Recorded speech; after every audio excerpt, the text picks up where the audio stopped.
Tab কেলেঙ্কারি কাণ্ডে ধৃত সিরাজুল মিয়াকে হেফাজতে নিয়ে জিজ্ঞাসাবাদ করার পর আরও এক যুবককে গ্রেপ্তার করল মালদা সাইবার ক্রাইম থানার পুলিশ। গতকাল রাতে কোচবিহারের দিনহাটা এলাকায় হানা দিয়ে মনোজিৎ বর্মন নামে এক যুবককে গ্রেপ্তার করা হয়। পুলিশ সূত্রে জানা গেছে, বাংলা শিক্ষা পোর্টালের ডাটা পরিবর্তন ও ট্যাবের টাকা লোপাটের অভিযোগে তাকে গ্রেপ্তার করা হয়েছে। আজ থেকে মালদা জেলা আদালতে পেশ করা হবে বলে জানা গেছে।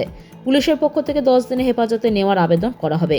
এদিকে মালদার ট্যাব কেলেঙ্কারিতে জেলা পুলিশের পক্ষ থেকে যে 5টি মামলা রুজু করা হয়েছিল, তার মধ্যে 2টি মামলার দায়িত্ব নিল সিআইডি, বাকি 3টি তদন্ত করছে মালদা জেলা পুলিশ।